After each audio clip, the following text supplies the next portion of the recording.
Overcoming Bad Inner Voices, written by Bernard Coolidge and published by Audiobooks Haven.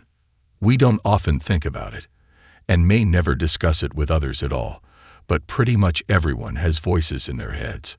A murmuring stream of thoughts that run along inside our minds most of the time. Sometimes the inner voice is encouraging, calling for you to run those final few yards. You're nearly there.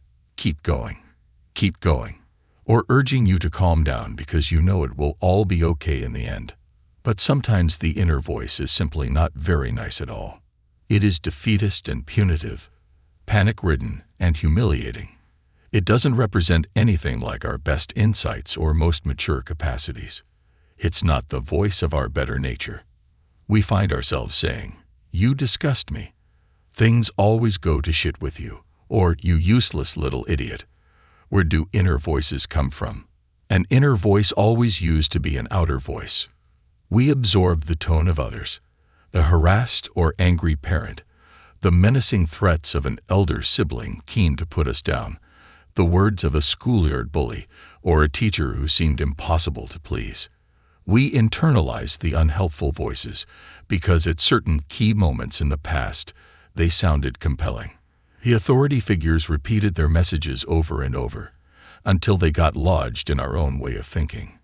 Part of achieving happiness and maturity involves altering our inner voices, which means encountering equally convincing and confident, but also helpful and constructive varieties of voices over long periods, and taking care to internalize them. They might be the voices of a friend, a therapist, or an author.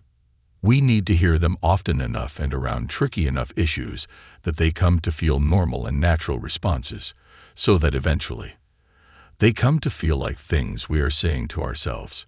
They become our own thoughts. The best sort of inner voice speaks to us in a gentle, kind, and unhurried way. It should feel as if a sympathetic arm were being put around our shoulder by someone who had lived long and seen a great many sad things, but wasn't embittered or panicked by them. In certain states of humiliation around work, in many of us, there is a mocking and contemptuous voice inside one's head. It suggests that love, respect, and kindness only ever come via worldly success and competence. Our failure, not being able to make a public speech, taking time to learn to drive a car, not being especially brilliant at sales, rightly debars us from love and appreciation. We need to incorporate a voice that separates out achievement from love, that reminds us that we may be worthy of affection, even if we fail, and that being a winner is only one part, and not necessarily the most important part, of one's identity. This is, traditionally, the voice of the mother. But it might also be the voice of a lover, a poet we like, or a 9-year-old child chatting to his or her mom or dad about stress at the office. It is the voice of a person who loves you for being you, outside of achievement. Many of us grew up around nervous people who lost their tempers the moment the parking ticket couldn't be found, and who were knocked off course by relatively minor administrative hurdles, like the electricity bill. These people had no faith in themselves, and therefore, without necessarily wanting to do us harm, couldn't have much faith in our abilities either. Every time we faced an exam, they got more alarmed than we did. They always asked multiple times if we had enough to wear when we went outside. They'd worried about our friends and our teachers. They were sure the holiday was going to turn into a disaster. Now, these voices have become our own, and cloud our capacity to take an accurate measurement of what we are capable of. We have internalized voices of irrational fear and fragility.